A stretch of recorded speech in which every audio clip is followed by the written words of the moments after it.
Magandang gabi sa inyong lahat.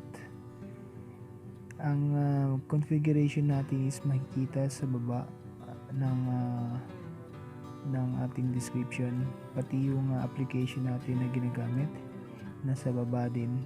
Kung hindi nyo makita sa Play Store, nasa baba yung link. Okay, so i-download nyo lang yan, install kung hindi ba na-install. Kung na-install nga, just import it. Sige, proceed na tayo sa video. Salamat. Hello, magandang hating gabi sa inyo mga kaibigan. So medyo hinaan natin yung boses natin para hindi magising yung nasa paligid natin.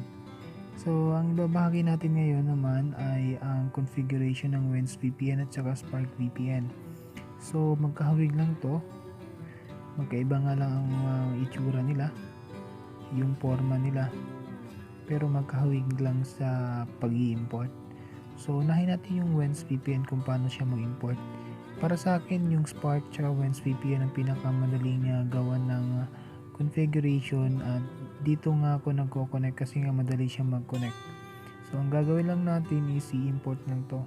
Kung meron nakalagay dyan na lumang configuration, pwede mo i-reset yan. So pagka-reset mo yan, mawawala yan, pati payload, pati host, tsaka port, tsaka user at password. So ang gagawin lang natin is i-import lang yung bago nating configuration. So tandaan lang natin kung ano yung configuration na yun, okay? So ang i-import natin, ito yung bagong gawa ko, yung Lifetime 1 Santiu CTC CTU Promo, and Lifetime 2 Santiu CTC CTU Promo. Yan po yung bagong configuration natin. So import lang natin to. So kung may makikita ka ng ano dyan,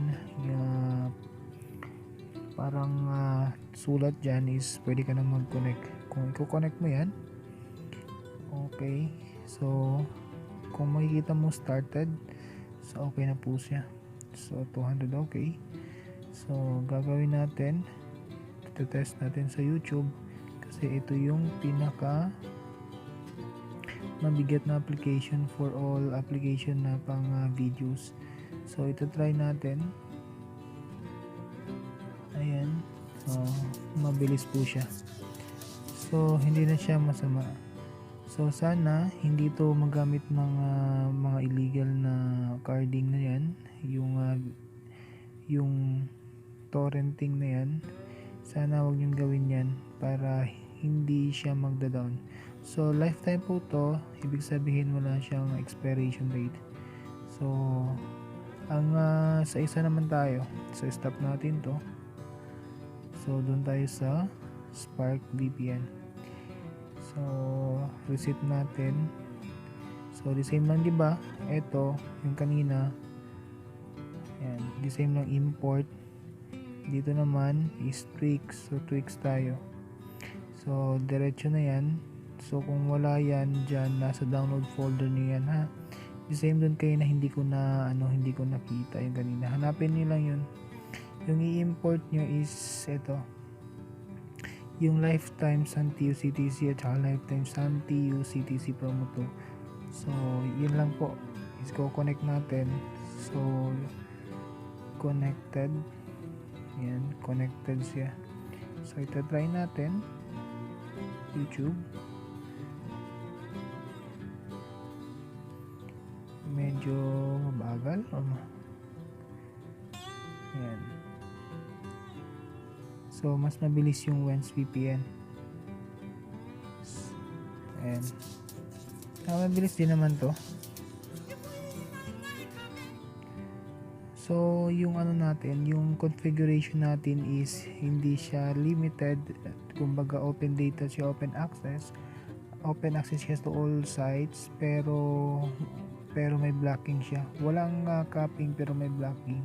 So ibig sabihin may blocking siya pag umabot ka ng 2 gig pataas. Safe zone yan is 2 gig pababa. So stay lang po tayo sa 2 gig. Wala po sanang mag-torrent, ha, para hindi masisira yung configuration natin. Kasi lifetime yan, sayang din naman. So next time na update natin, siguro marami-rami na rin pati yung OVPN. Sa ngayon kasi medyo busy pa kaya 10 araw ata ako hindi nakapag-upload. Siguro ngayon mag-a-upload na ako everyday para at least meron kayong mga connection lahat. So, yan lang muna sa ngayon mula sa Zoo TV. Muli, paalam muna.